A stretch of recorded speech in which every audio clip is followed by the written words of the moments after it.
Good morning, depending on your time zone. Welcome once more to NJENJETV, and this is the State of the Nation series. As you are aware, NJENJE Media for over a long time now has been having this State of the Nation series to speak to opinion molders, to speak to policy makers regarding issues concerning the nation. Today, being the 15th of May 2022, we will be having a conversation on the topic PDP Jettisoning. What are the legal implications? And as you all know, there are legal actions already taken, and its implication for the 2023 elections. To do this and have this conversation this evening with me, I have the privilege of having Right Honorable Ike C Ibe. He is a member of the People's Democratic Party, and he is also the former Speaker of the Imo State House of Assembly. Again, he has taken the PDP to court on issues bordering around zoning, which he will disclose to us today. Honorable Ike C Ibe, you're welcome to NJENJE Media TV. Thank you very much. Now, I have a second guest here, a face many of you who are great listeners here would have come across. That is, in the person of Marcel Ngogbehei. Marcel Ngogbehei is the Director of Strategy and Mobilisation, Peter Obi Support Network, POSN. Marcel, you're welcome to NJENJE Media TV. Thank you so much, Maazị. Thanks for having me. Now, gentlemen, let's kick the ball rolling. And I do have very interesting guests here. I may have the privilege of naming them afterwards. Here in this conversation are Nigerians of note, and I recognize all of you. Many of you also that are people we've known over the years.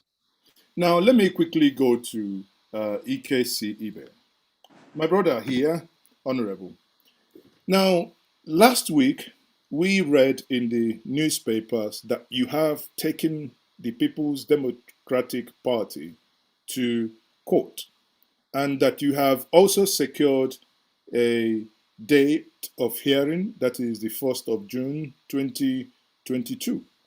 Now, may you please tell us here why and what informed that decision to take the party that you belong to court? Well, thank you very much, Maazị, and good afternoon, viewers. Yes, I filed a matter in court, Federal High Court, Abuja, asking the court to enforce the PDP's constitutional provision that is explicitly enshrined in the party's constitution about rotation and zoning of party and public office elections in Nigeria. This is a practice that PDP has been adhering to over the years with respect to both party positions and candidacy for public elections. And so all of a sudden, PDP decided to discard this constitutional provision of the party and decided to throw the race open to all sections of the country, contrary to what it has practiced in the past.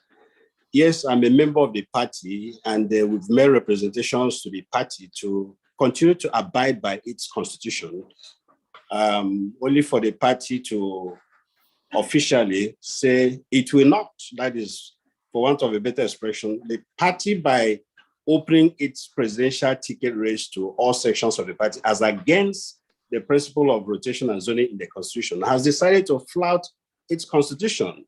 Yes, being a member of the party, I'm conscious of the party's unity, I'm conscious of the party's integrity, and I'm also conscious of the party's ideas of carrying every section of the country along. So, and that is why I went to the court to ensure this party's practice continues so that the party does not explode now or in future. and also to make sure that whose turn it is now for the rotation to favor, which is the South, and by implication for the zoning to favor, which is Southeast, for them to have a say. Being also a lawyer, I'm a stickler for justice. I'm going by what the party's constitution says, that in pursuance of the party's policy of rotation and zoning, and in pursuance of equity, justice, and fairness, the party will continue to adhere to its constitutional provision about rotation and zoning. And also says, the operative word is shall, that the party's executive committee at all levels shall enforce, that is the word, shall enforce this policy of zoning and rotation. This is what the party has been doing. So now the party feels it is not necessary to continue with that practice without first amending the constitution before now. So that is why we went to court, one as a party man and also as a lawyer who believes in justice, and thirdly, as a Southerner and a Southeasterner who believes it is their turn now to get the ticket of the party. So that's why we went to court. Now, yes, thank you for that information. Now, let me take you a little bit back. Of course, you are from the Southeast. You've been in the PDP, and also you have acted as the Speaker of Imo State House of Assembly. Now, what that means, why I read this out, is to say that you're not, in the Nigerian parlance, to say you're not a small meat. That means you may have some ideas, one or two things that has happened or that is happening within your party. Would it then be fair to say, or rather, let me put it this way, are there things you think that might have influenced your party to throw this open? Yesterday, we had Atiku Abubakar, who on Channels TV, when he was defending the tweet that he deleted, in the same video, he said something very striking, that he also believes in zoning, however, that the party has left it for so long that he would advise the party, if they want to zone it, they should zone at least 6 months ahead of time before people bought tickets. Aside that argument being espoused and driven by Alhaji Atiku Abubakar, as a party member who is also well known within the party, do you think there are more to this than? Well, I mean, there could be more to this, but quite frankly, I don't support the idea that the party has jettisoned zoning and rotation for a long time. No, the party has not.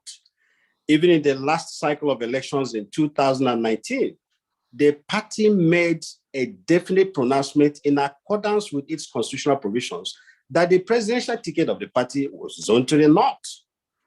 That was why only His Excellency Alhaji Atiku Abubakar, His Excellency Governor Tambuwal, His Excellency Governor Bukola Saraki, those were the only people who ran for the presidency of the party in 2019. The people who were interested from the south dropped their ambitions because of the party's practice and constitutional provisions. Secondly, even if there were reasons, extenuating circumstances why the party has to jettison zoning, it cannot be done arbitrarily. It has to be done also in accordance with the party's constitution. The party's constitution has to be amended first. The reason why constitutions, laws, and regulations are made is to ensure an orderly society, to reduce chaos in the society. If people wake up, Go ahead. I'm just trying if people wake up overnight and just take decisions according to their whims and caprices without taking statutory steps to ensure that the decisions they make will become legal, then it's of little consequence. So part of our grouse is that the party before now, if it wanted to jettison zoning, no matter what the reasons are, even if the reasons came up yesterday, the party has its channels of amending the constitution. The constitution could be quickly amended, and the populace giving and members of the party giving the reasons why the party's constitution has to be amended. If this is not remedied, if this is not corrected, if this impression or step is not corrected, it has the potential of creating tension in the party. And it also has a potential of creating disunity in the party. It also has a potential of alienating some sections of the party which I belong to. So I'm not worried about the party making some decisions for the interest of the party. Of course, this is part of what I'm doing, but the right things must be done. Proper steps, legal steps must be adopted so that everybody sees in black and white that no section is cheated out of what is legitimately due to them. Okay, I would, before I get to Marcel, that is the next guest. But let me quickly, if I may here, show something. And here before me is the PDP, constitution in question.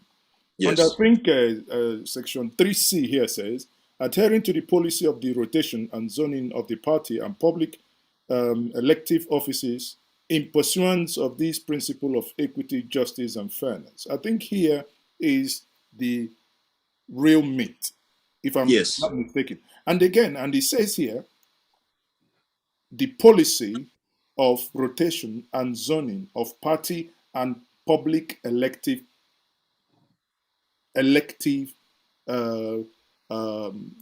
offices. So what it then means when this then talks about the party elective offices, in this case, it means that the president of Nigeria is elective post. So it's not after the election. That means it is post, pre-election as well. Isn't that the case?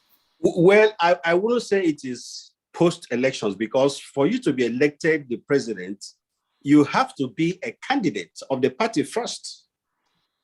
So that is a prerequisite. The party does not have the capacity. Once presidents are elected, the party will not come back and say, okay, even though this person has been elected from here, let us zone it to another zone. No. There's a saying that says, without Good Friday, there is no Easter Sunday. For you to be a president, you have to be a candidate of the party. And this is what the constitution of the party talks about, elective offices. Before you become eligible for election, you must be sponsored by a political party. So it is that ticket of the party that is what is contemplated in the party's constitution as to rotation and zoning, not the Aso Rock seat itself, because that will come after you have been nominated by the party. Okay, that's fair. So let me bring in Marcel here. Marcel, you are the Director of Strategy and Mobilization at the P2B Support Network, the POSN. Now, I am aware that the POSN has also taken to the media condemning this act. Did you do that to represent your principal, whom many feel is the front runner as regards to 2023, who also is in this race for presidency of Nigeria come 2023? Okay, thank you, Maazị. And the question you asked will really help clarify a lot of things. Now, the P2P support network is an ideology, and we usually tell people that this is beyond P2B. Okay, and why do we think it's an ideology? It is a platform that had come in place to mobilize people and give citizens the relevant leadership in order for them to participate in influencing leadership at every level in the country. So it is beyond P2B himself. We have only used P2B because we align with his characteristics as a person and our 4 cardinal objectives about prudent governance, responsible leadership, progressive policies, and citizens focused initiatives. So anything you're doing has to be citizens focused. We've only used that because we know that when we look at P2B's antecedent, he has aligned to our objectives. So that's why we came out as P2B Support Network and POSN. So it is a movement and an organization that is beyond P2B. Now, as regards our position on this, we as a movement are encouraging Nigerians, because what usually happens in Nigeria is that we have this mosaic mentality where we think that whatever people at the top leadership do is correct. And what we are saying is that you as a citizen, as a Nigerian, you have a right to challenge them because they are representing you. So if there is a document that has set out the modus of operandi between you and them, it is expected 100% that they are to adhere to that document and that policy. So if they go against it, you have a right to challenge them.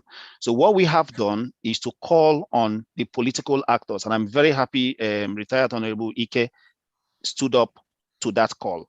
We have called political actors to say, challenge this. It is your right that is being violated. Now, if we look at the PDP as a political party, from 1999 till date, they have practiced zoning. And the zoning means that a particular region in the 6th geopolitical zone, north and south, are given the exclusive right to say, okay, we have now come to a consensus that this should go to this. Now, people should not misconcept, they should not mix zoning and consensus. Consensus is zoning, zoning is consensus. So when we come together to agree that as part of our party policy, we have reached a consensus that this, in adhering to our party constitution, that this should go to the north. Everybody adheres to it. Now, you cannot be practicing that since 1999, and all the regions have been agreeing to that. So when it comes to a particular region, other regions stay aside. When it comes to regions, then it now comes to the, in quote, the time of a particular region, you simply want to throw it away. And we're telling people, challenge it. So and don't be okay. You're calling Nigerians and well, rather you're calling members of the PDP to challenge this. Yes. Do you, as P2B Support Network, have the intention of also going to court to challenge it? Okay, what we have said in our press release is, if Nigerians have refused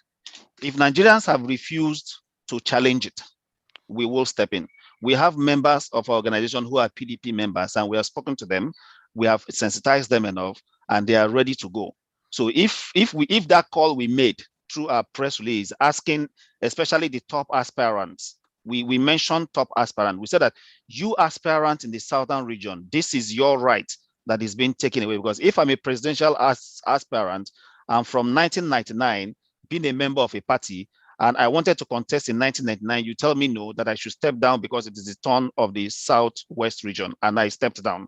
And then I wanted to contest in another elective year. You told me no, step down. It is the turn of the north, and I stepped down.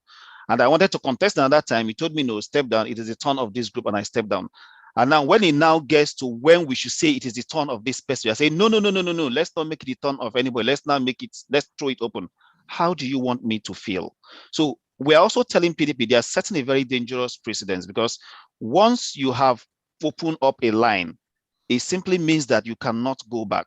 So PDP has two options.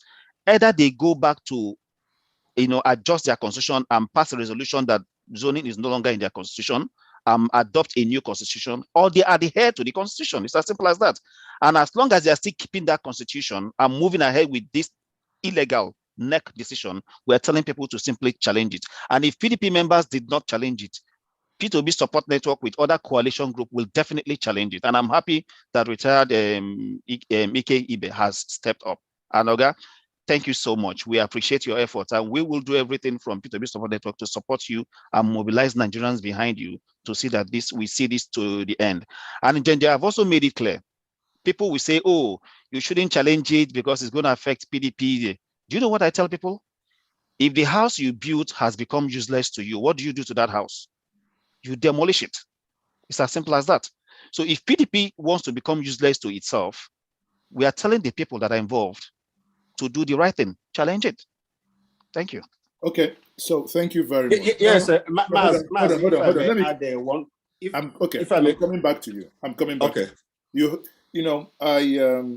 Okay, let me allow you, if you need to respond to what he said, then before I have Yes. What I wanted to add to what my colleague said is, even if now the party has made pronouncement that there is no zoning and rotation again, it cannot even go back now and amend the constitution to justify the position they've taken now, because you cannot shift the goalpost at the middle of the game. That is illegal.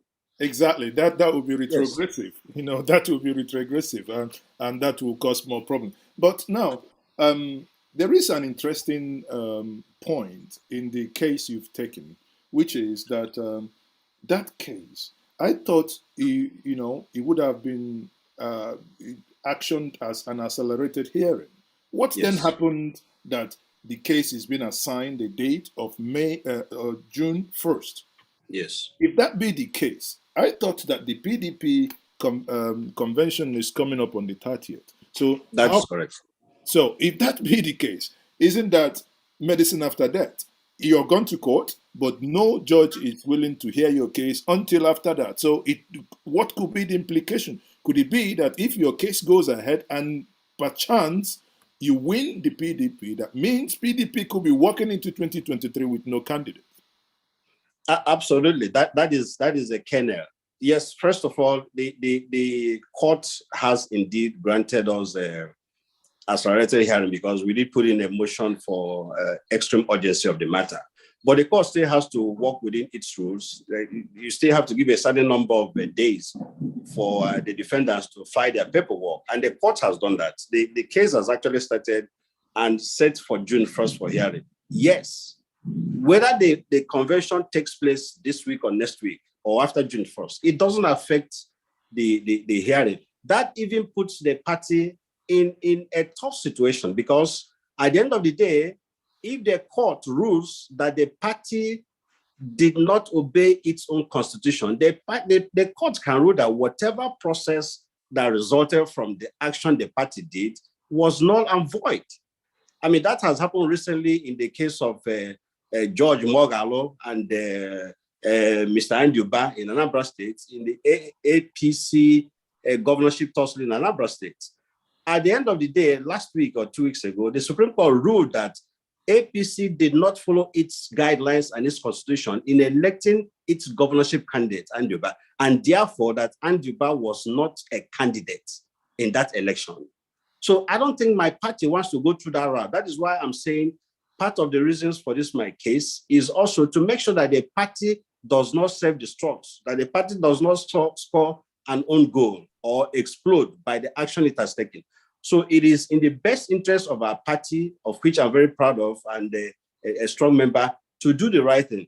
However they want to do it, the party can still maneuver the position they've taken without necessarily going back to seek to amend the constitution, which will be fruitless. The party can still take a caucus and insider decision to save this party by making sure that a Southeasterner emerges or a Southerner emerges as a candidate. That way, the party will have a legitimate candidate. Okay, let me put it this way. Yes. If by throwing it open, a Southeasterner emerges as the most competent candidate, it's not by that was thrown open. It wasn't done by the PDP zoning convention, but yes, by being thrown open. Does that then, in your view, invalidate that Southeastern candidate or that Southern candidate? I don't think so, but that would be a matter of detailed judgment by the court. You know, it will be an easier answer if a candidate from outside the South, you know, against the zoning and rotation provision emerges. That's where it will be a direct answer. Yes, it will invalidate it. But if a candidate from the South emerges, and of course, maybe within the process or before a judgment, if it's going to go that way, the party makes an announcement that, oh, well, we are wrong, we breached our constitution, we have, you know, undone what we did by throwing zoning away. So the party can take that out. This could also be part of generating a political resolution to a bad decision, a non-constitutional decision made by the party. So two things: if it went the other way, it will be a direct yes. If it went this way, it could be an indirect no, which you know, will be a matter of specifics of the judgment. As an experienced politician, I'm a realist. You know, my Welt anschauen, as the Germans would say. I'm a realist. Now, as a realist, if I ask you this question, yes, do you, in all honesty, think for 1 second that the PDP that you know would for once want to rescind and go back on that decision already taken? Yes, as a realist, and if the party leaders are really sincere in what they're doing as realists, we should be able to swallow our pride and seek to protect the unity and integrity of the party. Because doing otherwise will be disastrous. And that is also where the board of trustees of the party has a major role to play. According to the same constitution of the party, the Board of Trustees is the highest moral organ of the party, in the sense that it is instructed constitutionally to make sure that party's decisions are in tune with highest ethical and moral standards. So the PDP Board of Trustees can step in if the party NEC and National Working Committee is not able, by whatever reason they fashion, to reverse this decision. The Board of Trustees can, at the nick of time, advise the party and seek to implement that the party rescinds that decision. The Board of Trustees has the constitutional right and the moral obligation. The operative word in the constitution of the party is that the BOT has the moral burden to make sure that the party takes the right decisions. And part of the decisions includes the party respecting the constitutional provisions of the party. So there is a way out. If the PDP goes ahead and takes back what they have done and reverts it, wouldn't that push up an argument of those who have paid 40-50 million to expression of interest form and the amount they have spent, say, well, I've been duped because obviously I shouldn't have bought this form if you told me ab initio. Is that what they might be running away from, refunding money that people have already? Well, that will now be administrative situation. Yes, the party, if you now say officially that a zone, you did the rotation and somebody before you made that announcement erroneously bought from, the party has the moral obligation to refund them their money. Yes.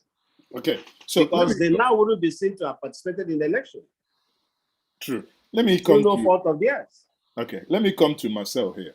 There is this general notion that if PDP zones their party presidential ticket to the southeast, that they will not win the presidential election. Many I have read online have said that that is nothing but absolute arrant nonsense.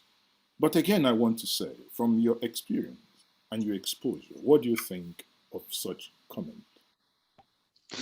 See, Maazị, what I have known over time is that when it comes to politics, a lot of things are planted, a lot of emotions, a lot of people are advancing their own, and people put out information based on what benefits them at any point in time. So anybody saying that PDP cannot win elections when they present a southern candidate is probably just not, it doesn't have knowledge in terms of the voting pattern of southern candidates. If you look at the Atiku Obi ticket, let's assume we are running a very strong electoral process where the president does not appoint the INEC chairman, where INEC is totally independent, and where our electoral process is transparent, where every vote counts. You saw the shenanigan that went on even when announcing the results and all that. So the Atiku Obi ticket put to the front that PDP has a reach across the country, even when Atiku was not fully accepted in the north. If you look at the voting pattern, PDP lost most of its seats in the north, but the south provided the base onto which that election brought the numbers very, very close.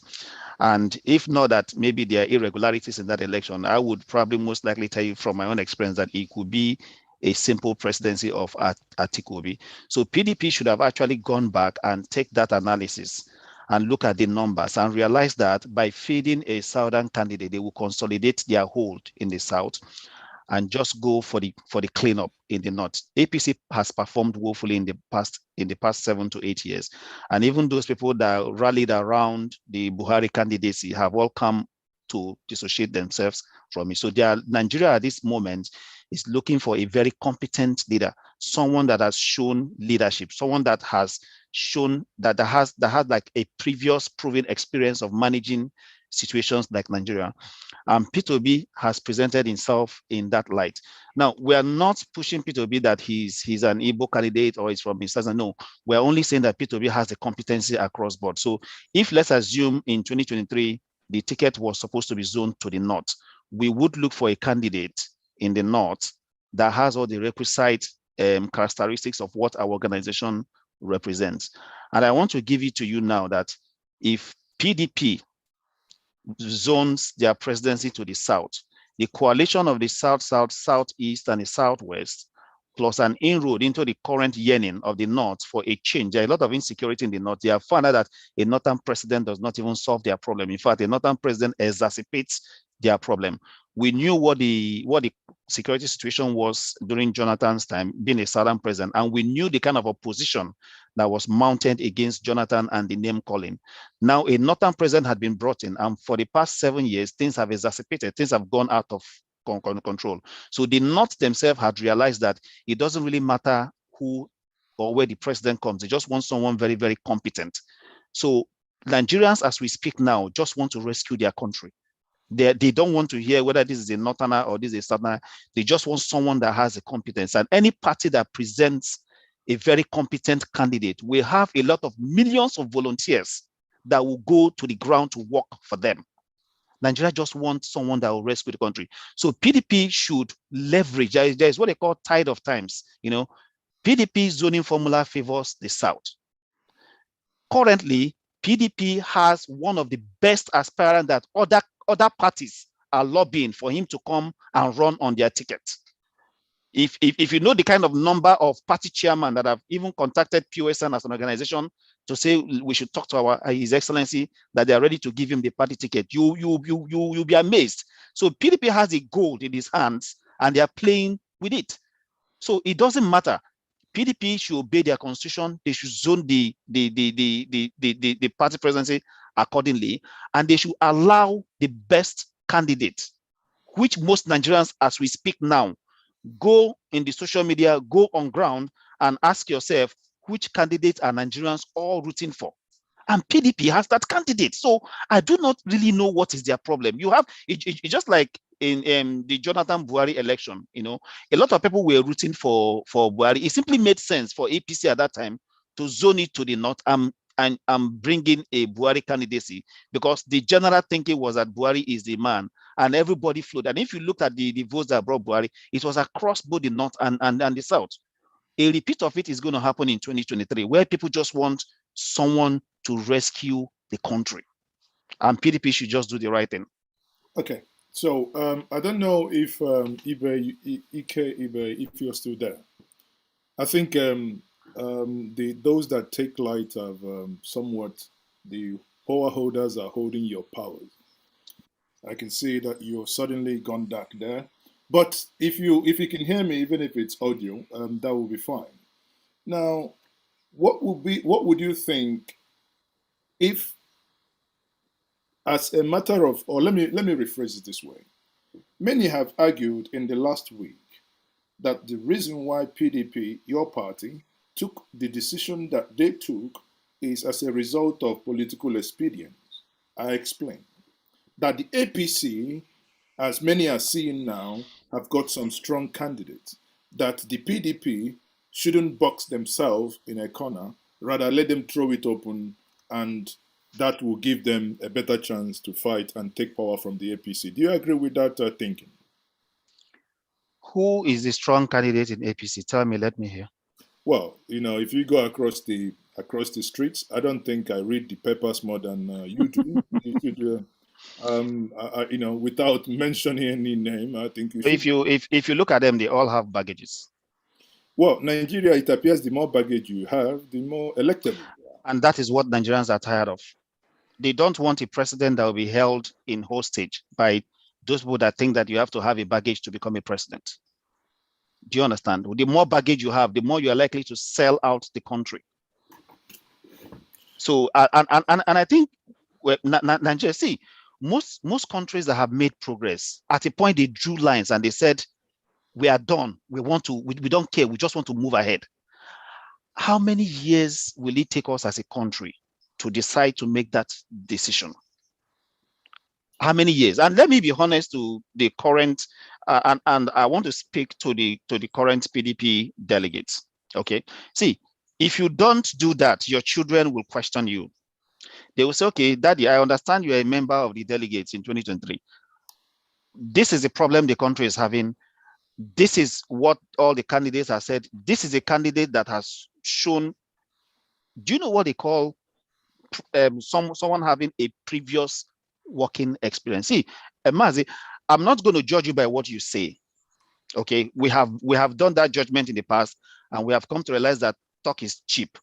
I will lead from the front. I will do this. I will do that. We've come to realize that talk is cheap, right? So we are only saying that judge from what the person has done in the past, antecedent, judge. And if you ask me why I didn't support some candidates, I will simply tell you that even in 2015, ask me why I didn't support some candidates. I'll simply tell you that I have looked at this for the past 30 years. They've not added any value to themselves. So for someone that has not added value to himself, how do I expect him to add value to me? And when we are talking at this present 2023, if you're judging from people's antecedents, who is the singular person that has done it before? See, there is something about I'm going there to experiment.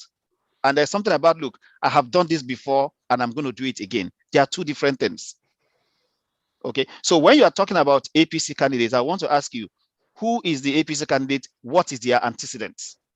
What have they done in the past? Well, let them bring it to the table. Permit me to play the devil's advocate. We have a very erudite professor in the person of Professor Yemi Osibanjo.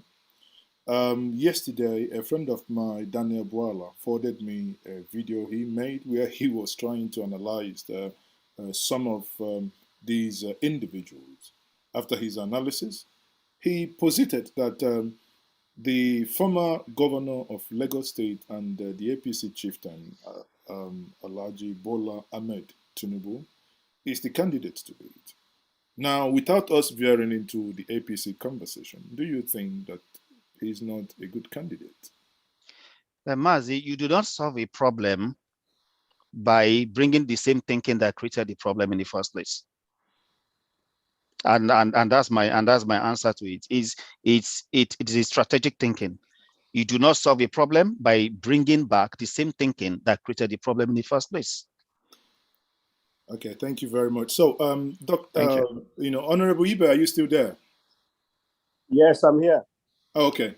So, if I push that question to you, do you think that the party or your party is making that decision based on political expedience in order to rattle and battle the election with the All Progressive Congress? Well, it's not today that the party started contesting presidential elections. At each cycle of elections, there are issues that come up. At each cycle of elections, there are circumstances that rise up to determine how the party goes or how the party acts. But in all these circumstances, all these years, the party has always adopted its constitution. So why would it come to the point of a section of the country now benefiting from their hard work and their support of the party and rely on the constitution of the party? Why is it now that the party will now go 360 degrees turnaround?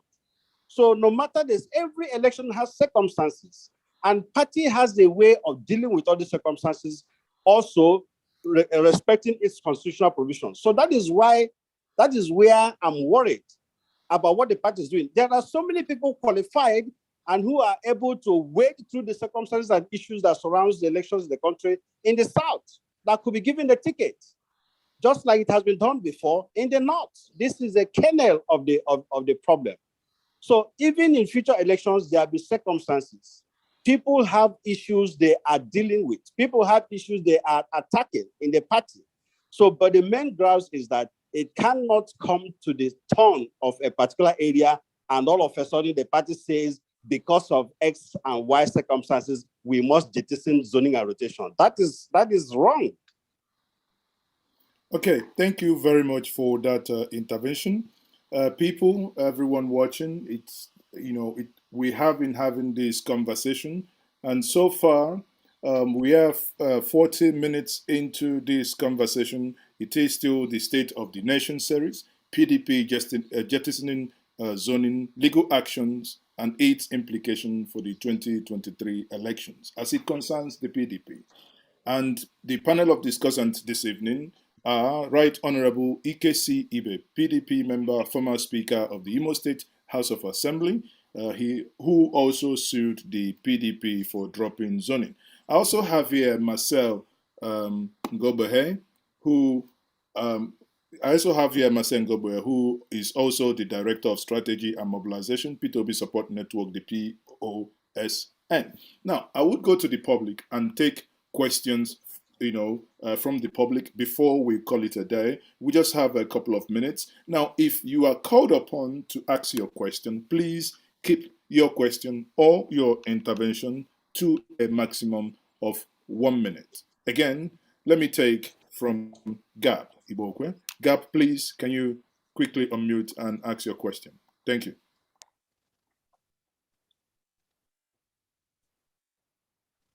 Good evening, everybody. My name is Gabriel Iboque. I'm speaking from London.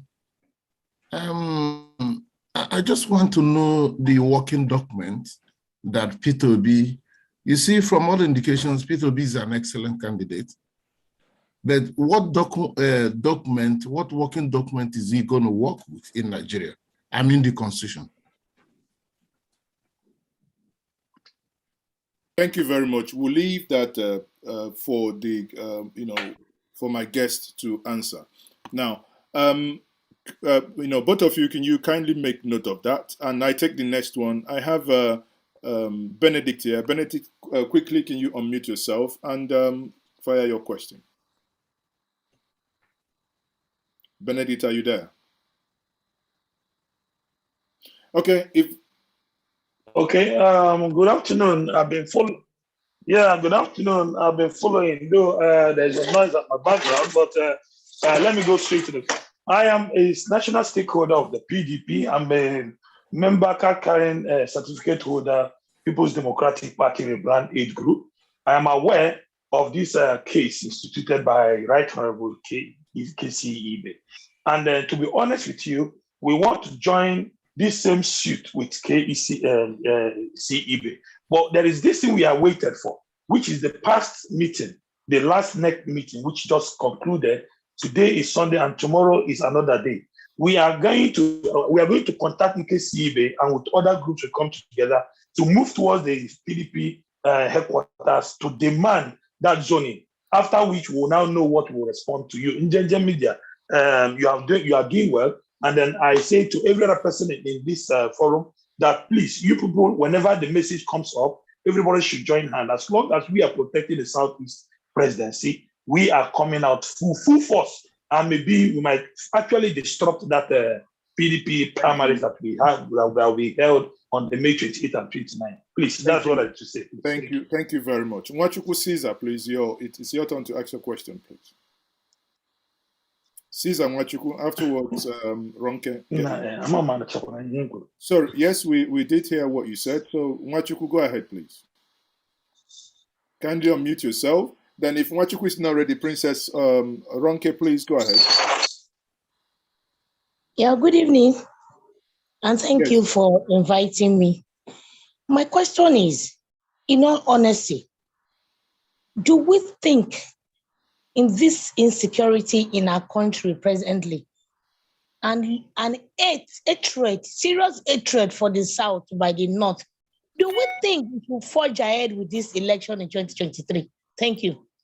Thank you very much, Ronke. Princess Ronke is saying if we are going to forge ahead as a result of what she terms hatred here.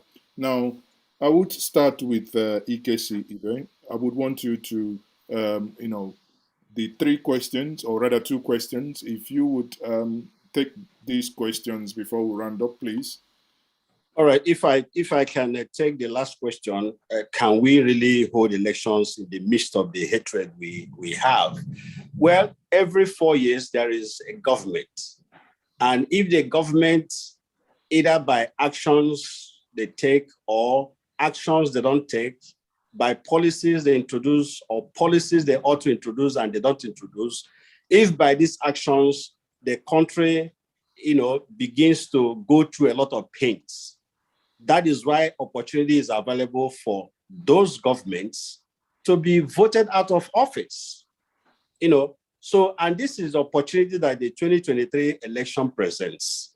If majority of Nigerians believe that the government is not doing well, they have the opportunity to participate in the electoral process and vote them out. The fact that there are problems, there is confusion, there is hatred and all whatnot, does not prevent elections from taking place. In fact, it is elections taking place that will now enable steps or actions that will come into play to bring in new governments that will solve the problems of the nation. So I believe the elections will go on in spite of the challenges. INEC has assured Nigerians that they are ready for the elections. They have the resources they need. They have the logistics they need. So there is no reason why elections will not take place. So I believe it will take place.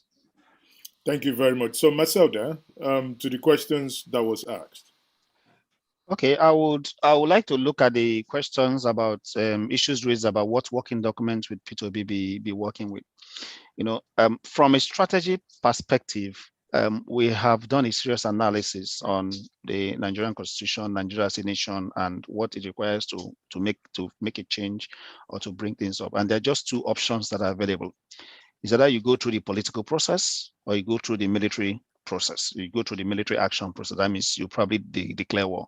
So the political process means you work within the current confine of the political way, and then you try to bring about change. And the military component means that you'll probably go and acquire military might and invade the country and change the leadership and then institute change. So we have always advocated the political process. So the 1999 Constitution, no matter how flawed it is still a document that we work with.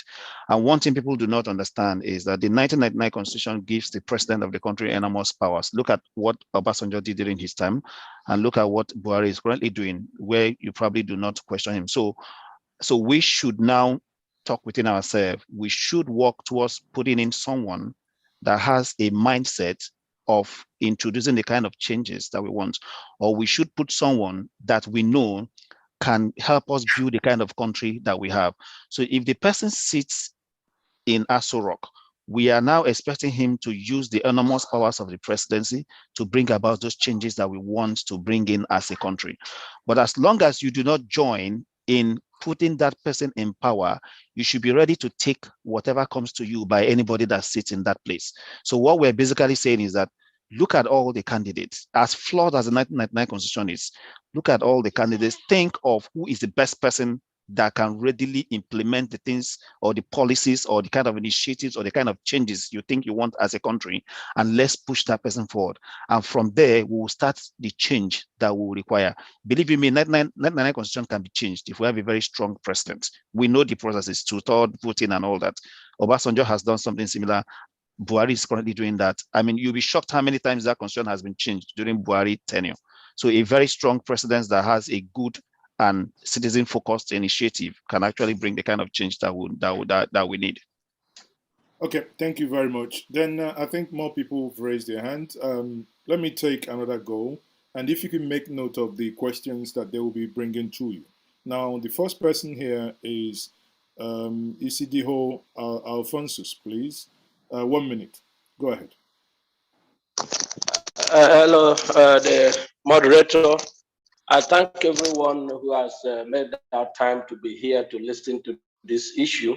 And I appreciate the comments by earlier speakers.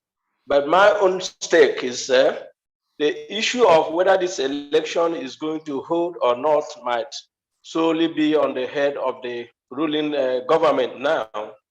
But what Ike Ibe is pursuing, according to the constitution of PDP, is that this is the time to zone presidential candidate to the east. And since the zoning has been operational since PDP started operating, why would it be this time that is zoned to the east that they want to avoid the constitution? So it's very bad on the part of Nigerians, the way we treat constitutions and agreements.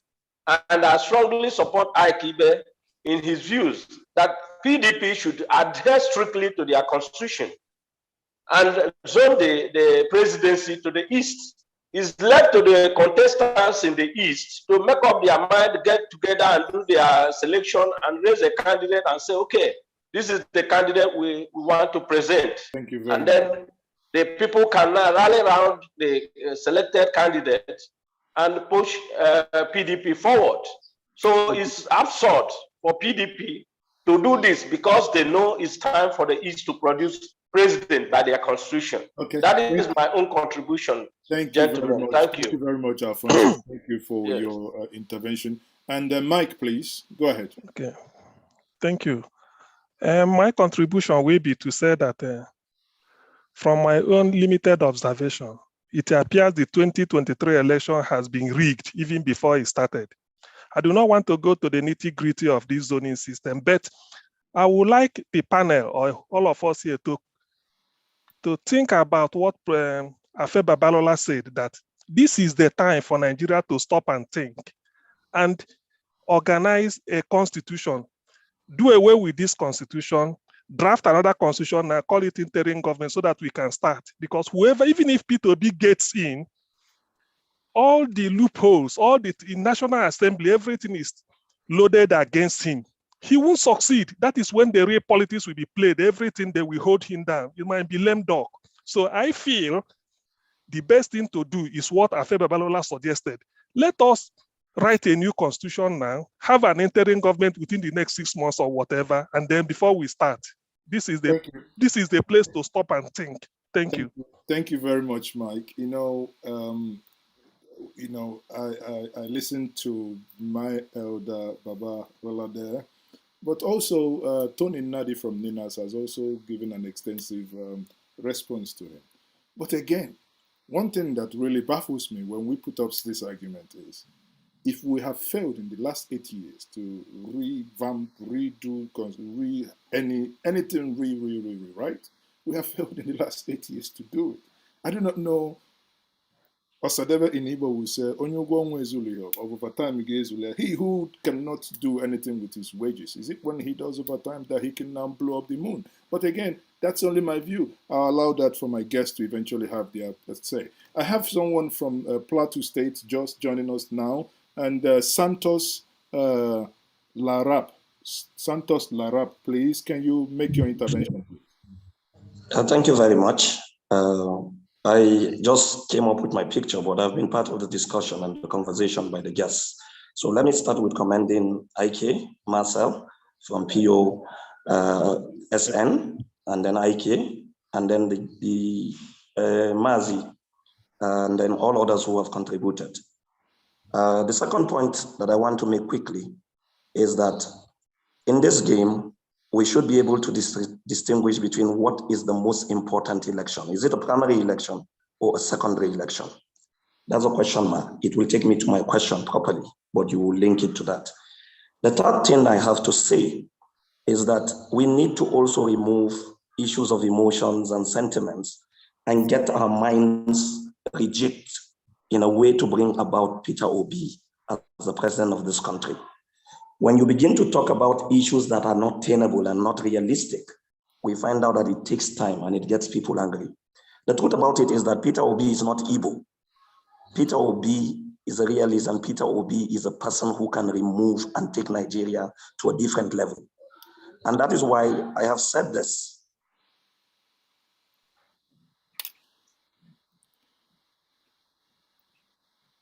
Oh dear. I think the network there, a Nigerian, or rather I'll put the same malice has happened to him. Sorry, can you go ahead and unmute yourself? For some reason, you came back and you came back muted. Please unmute yourself.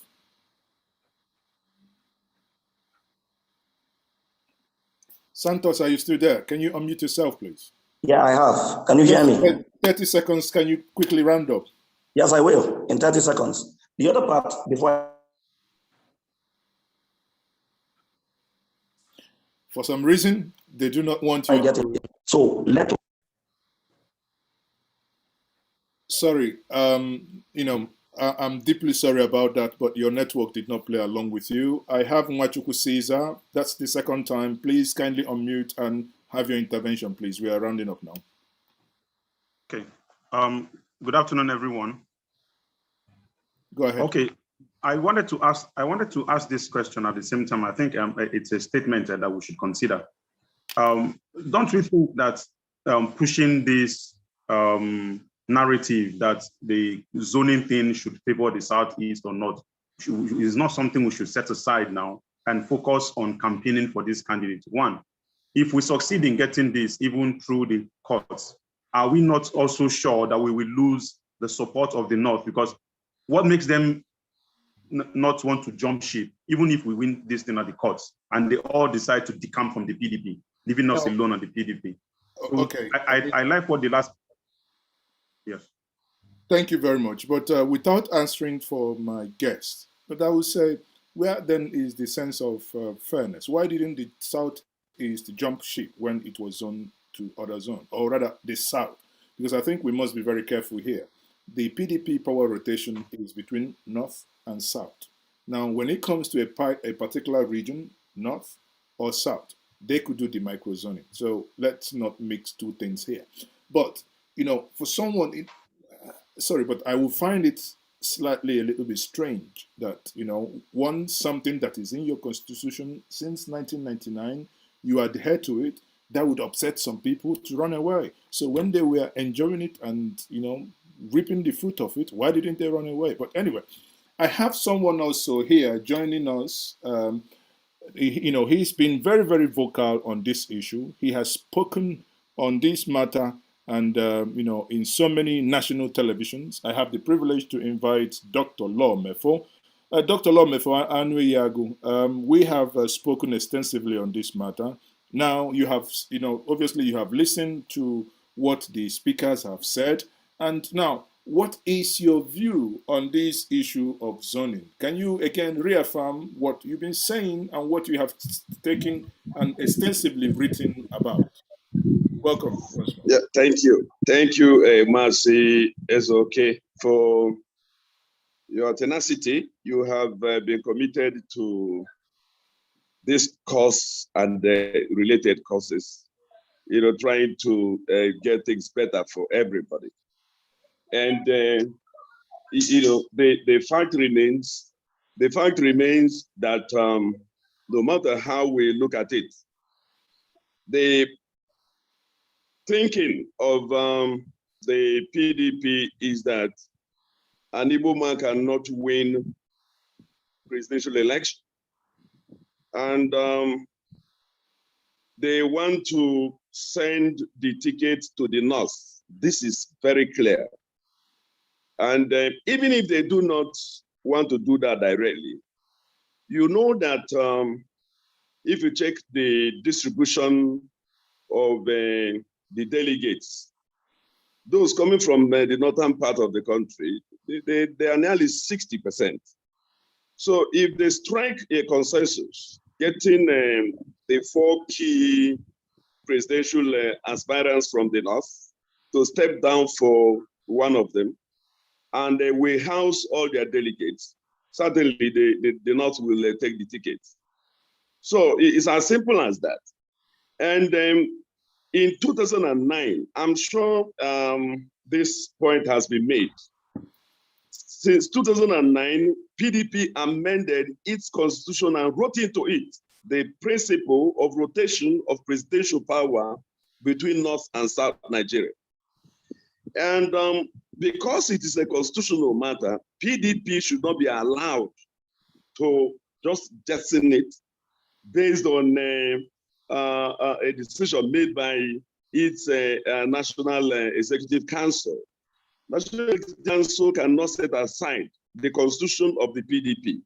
It has to be done at a convention. That is what they must do. If they don't want the court to nullify whoever they are putting forward that is not from the South, they have to set aside that section, I think section 175 of their constitution.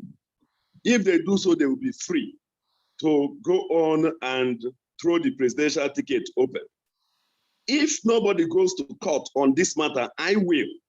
I'm very serious about this. I want to test this in court. I have said this severally, and I'm repeating it on your platform.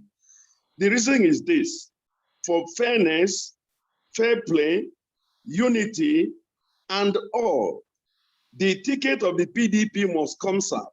And coming south, it has to go to the Southeast because that is the zone that hasn't produced the president of the country since 2009 from southern Nigeria. That is just as simple as that.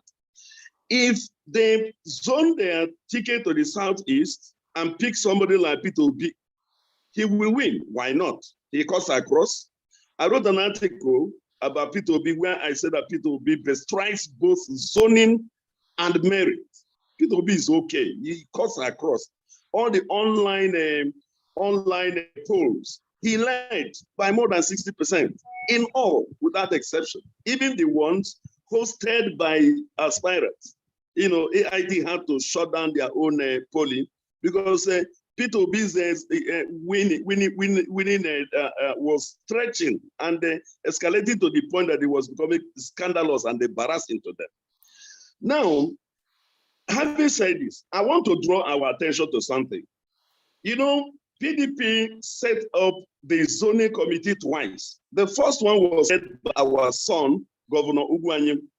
Governor Ugwuanyim's committee, you know, zoned all the offices, and they said that they were not supposed to zone the office of the president and that of the vice. That was the beginning of our problem. If Ugwuanyim stood his ground as the chairman of that committee and zoned out all the offices, if you zone chairman to north, you zone president to south, in line with the constitution.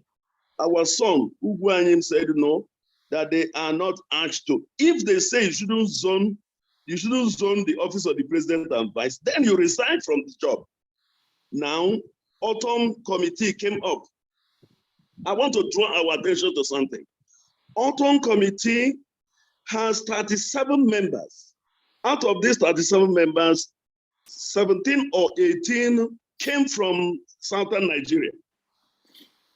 And yet, when they finished their job, Autumn said, he briefed the press and said that the committee anonymously, you know, underline that word. That means that all the southern representatives in that committee voted that the presidential ticket should be thrown open.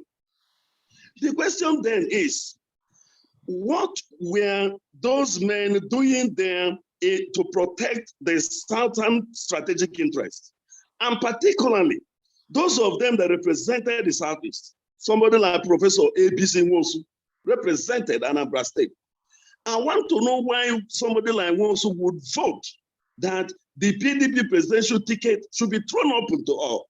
I think, so when sorry, Anu Yago, sorry here. Yes. I'm aware, at least 2 weeks ago, the conversations that I was privy to, Professor ABC Nwosu actually did not agree to that. Professor ABC Nwosu was the only person that actually cautioned Autumn to say that that wasn't what they agreed on. You see, Maazị Ezeoke, there is no minority report as we speak. All the southern representatives, if they voted against, should call a press conference and tell Nigerians that they are not part of what Autumn submitted to the NEC. Look, if you go to the NEC communique, item number 2 says that the NEC is accepting and aligning itself with the recommendation of the Autumn Committee. Until today, there is no minority. Nobody has said, none of them that's represented the southern part of Nigeria, including ABC Nwosu, has repudiated that recommendation of the committee. As long as they keep quiet, as long as they are not ready to repudiate that report and insist on PDP zoning their presidential ticket to southern Nigeria and ultimately to southeast Nigeria, they are complicit. They are part that betrayed eastern Nigeria. So nobody should blame just the PDP. We should blame ourselves. We should blame our political leaders who have remained traitors. They should be called out traitors for what they are. That's who they are. They betrayed our people. Go and look for the list of the representatives of southern Nigeria on Autumn Committee and call them all up. challenge them to call a press conference. I can pay for it. I can arrange for a press conference for them in Abuja here, for them to repudiate that report. And until we begin to look at issues that way, we will never get this thing right. The place started from our place. So if we don't get the ticket, the Southeast political leaders defeated the process. I'm aware that Ibazo of Abia, Ugwanyim of Enugu State, are supporting Wike. Is it not true? When their own zone is fighting for the ticket, and you know that it is the governors that control the delegates. What this means is that the Southeast Nigerian aspirants on the platform of the PDP have already lost Ebonyi and Enugu State.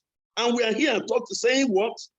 What are we really saying when we're not calling out the traitors, the people that have destroyed our chances, you know, of clinching the presidential seat in 2023? Let us think inward. What makes the shrew, Nkaku, what makes it to smell is under its own skin. That is where I end my intervention. Thank you very much there. Thank you. Maazị, if I can make a very quick correction in 1 second. Yes, go ahead. About the 37-man zoning committee of the party. I know the representative of Imo State in that committee, Ozi Chukwuchukwu, was vehemently against throwing the ticket open. And he submitted a 5-page memo on that, backed up by constitutional provisions, history, tradition of the party. So I just want to make sure that it is clear that he didn't support throwing the ticket open, and he made it clear publicly. Thank you. Thank you very much for that intervention. And the last person that I'm going to take on this matter, hold on, Marcel, before you intervene. The last person I'm going to take on this matter will be the Amazon of the Niger Delta, Ankyo Briggs. Now, I want to hear from you what you think about these things that we've been discussing. Sister, you're welcome. Thank you very much. Good evening, everyone. Well, Maazị, at least you definitely know where I stand in all of this. I think before anybody started this thing, I had already made my position very clear. I think I will add a prophetess to your name.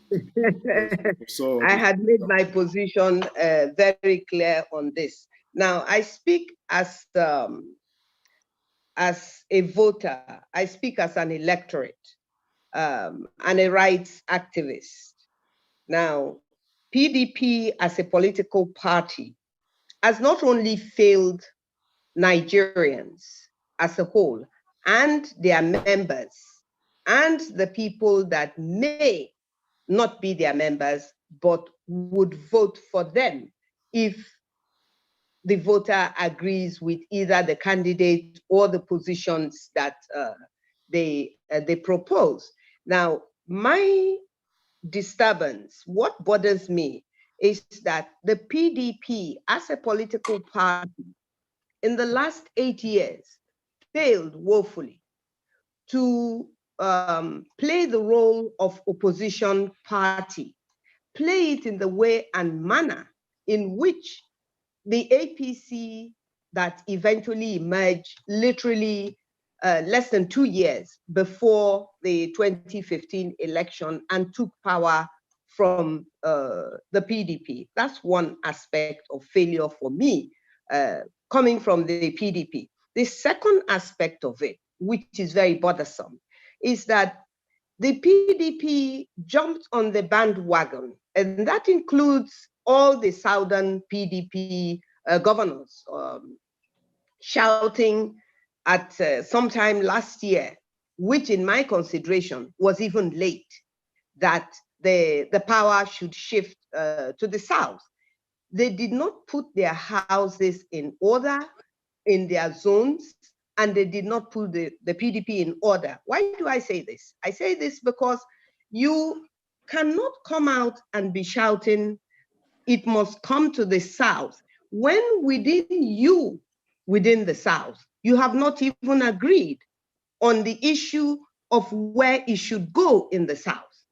And this is where a lot of people criticize me, and I don't, it doesn't bother me, but the south Southwest has done 8 years in this dispensation that started with Obasanjo. So for me, when it comes to the Southwest should not even be considering going for it. That's one. Two, it came to the South by providence, because we didn't kill Yaradua. He unfortunately died. And Jonathan took over for 1 year to finish Yaradua's tenure and was voted in for 4 years. That is 5 years. So whichever way you look at it, the Southwest has had 8 years. The South has had 4, plus the constitutional 1, which you cannot give to us because it was not elected. And then the Southeast has not had any. So I had said, and you and I have had this in private conversation, that I saw no reason why the Southwest, the Southeast, and the South over the past 8 years had not sat down as people of this region, southern region, that is so oppressed by the cabal in the north, and did not agree before they went to the market square to dance to the tune of the power must shift to the south. So now what is happening is the South is dancing naked. They are absolutely naked. The Southwest wants it. I don't know how many candidates there are. The South wants it. I don't know how many candidates there are. And the Southeast wants it. I don't know how many candidates there are. Some are better than the other. Nobody is arguing about that.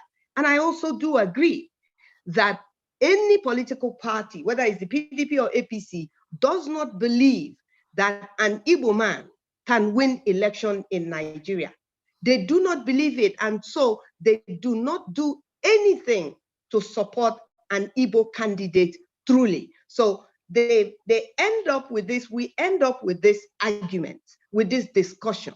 A few months to election, we are discussing whether it is going to come to the Southeast or go to the Southwest or South-South. Look, if the Southeast believes it is agreed, and if they believe it, I will support them. But if they don't believe it, then I can't fight their fight.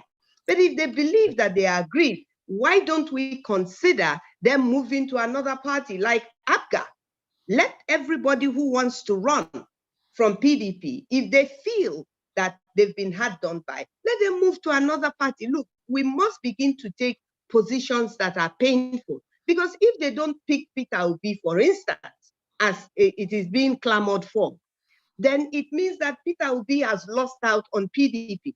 So I'm saying, therefore, that we must make a decision as a people, as painful as it is, whether we're going to participate in this election as Southerners or we're not going to participate. But let me quickly end by this, that this election, and I told you this, Maazị, in our private conversation, that this election of 2023 is been fixed, it's been had, and the results is just waiting to be called. Thank you very much. Thank you.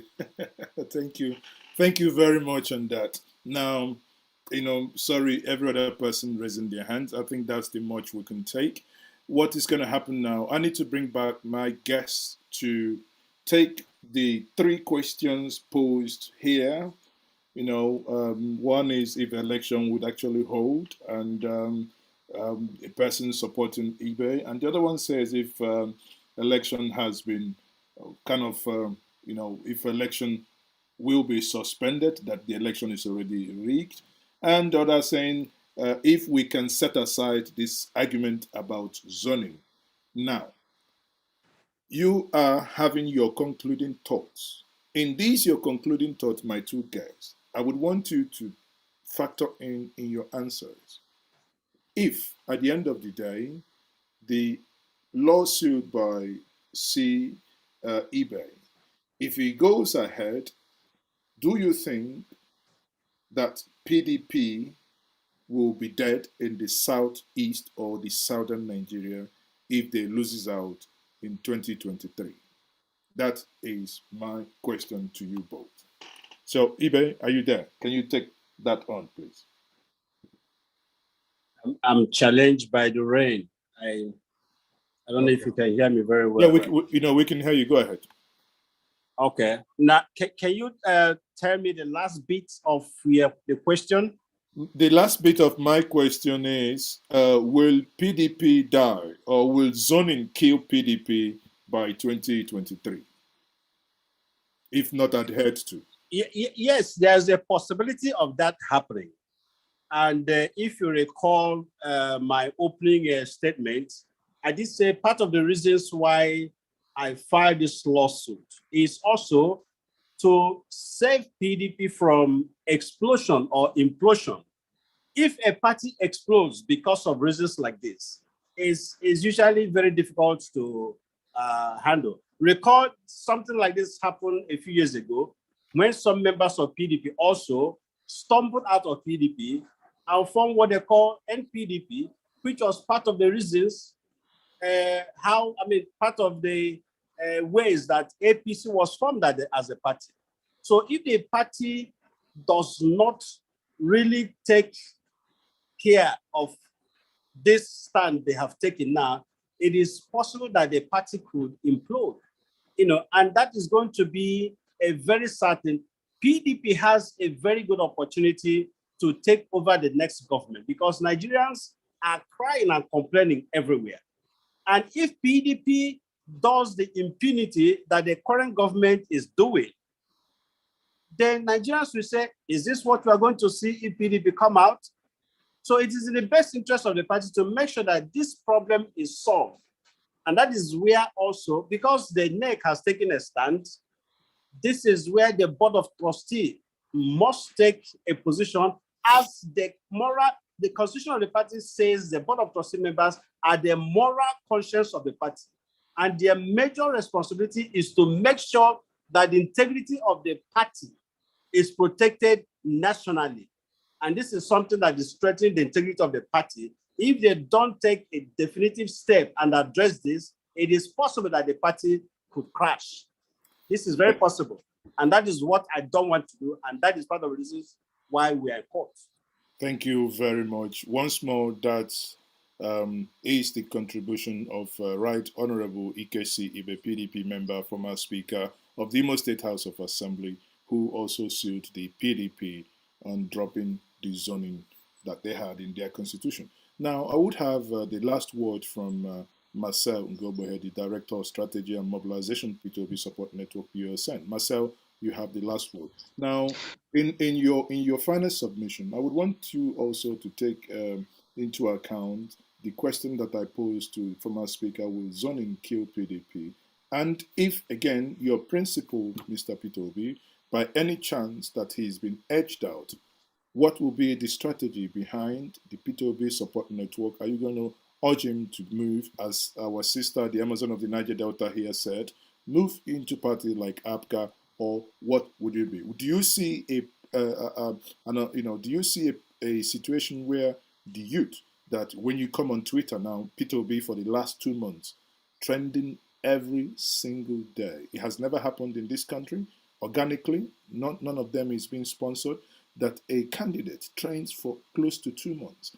Do you see a situation where if the children, or rather if the younger ones, the NSAS generation, are denied this yearning, that they might give up on Nigeria, or that they might actually punish PDP for that action? Okay, Maazị, thanks so much.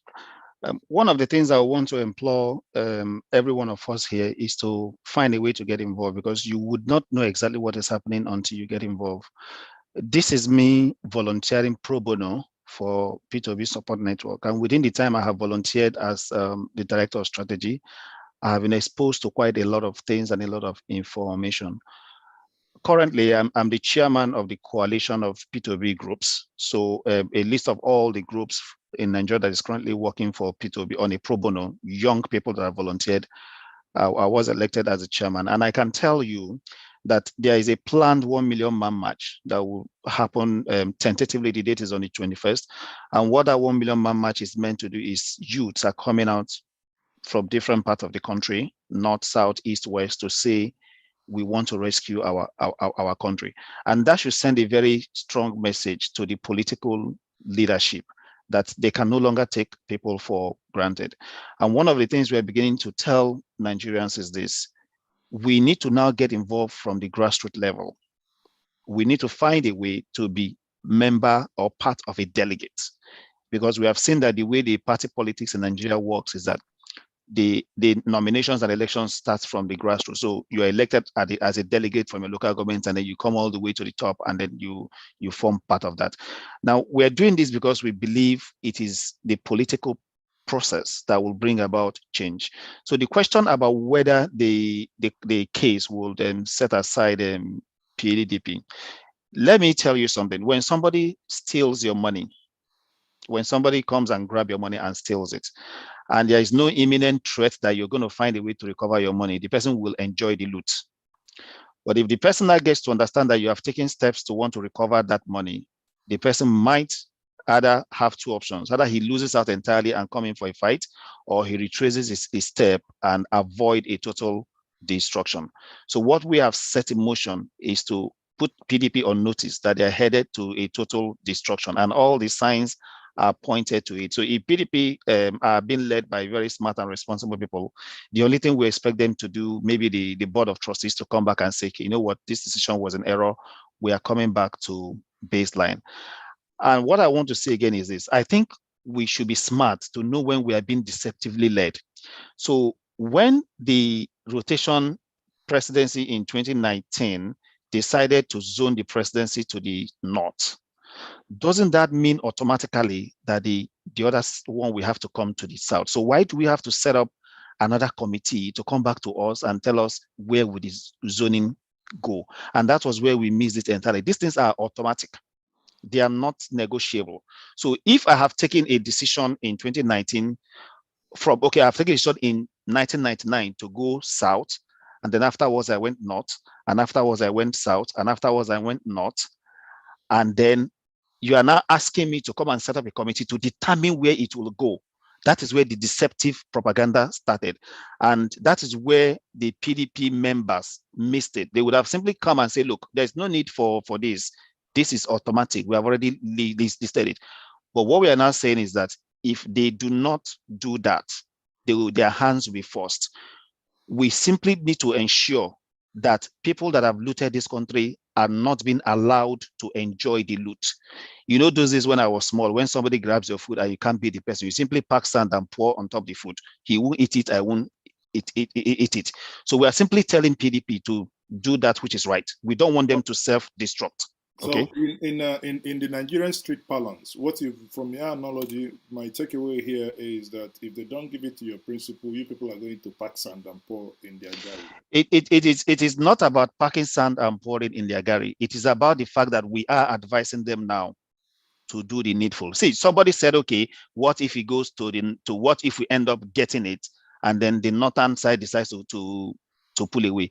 People that are currently pushing for PDP candidacy actually ran away at a point. They all joined another party, thinking that the party is going to go into extinction, right? PDP is a very magnanimous party. They came back. But what we're saying that magnanimity should reflect in them being able to zone the presidency to the right place where it belongs. You cannot be magnanimous to some people at a point and then decide to now come back and make people that have supported you for over 23 years.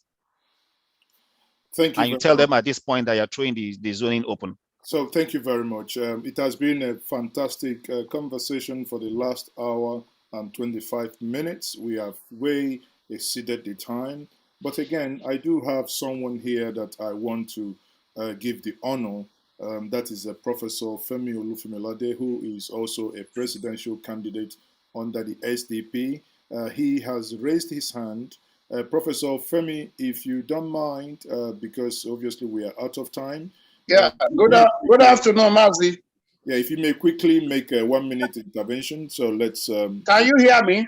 Yes, we can hear you. Go ahead, Prof. Okay, I thank you for this grace.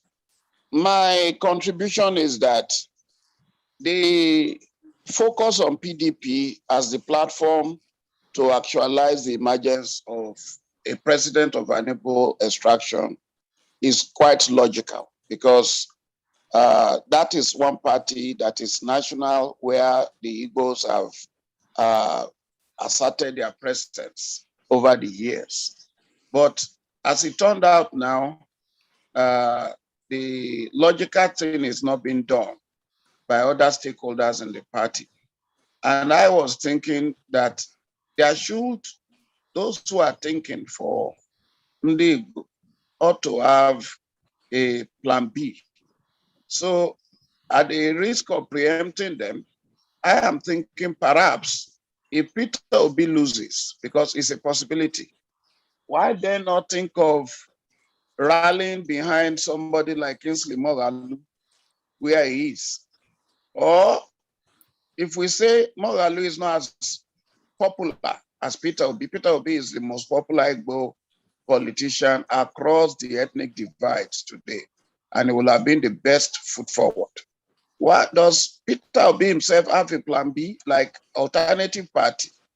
Does he have a party where maybe he could, be accepted to run? Because the important Prof, let me not preempt you here. Are you saying that since you are a candidate in the SDP, that you are offering your position that if Peter Obi does not emerge in the PDP, that you are yielding to him to come over to SDP? Is that what you are trying to say? I am not. There are 18 political parties. There is not only APC, PDP.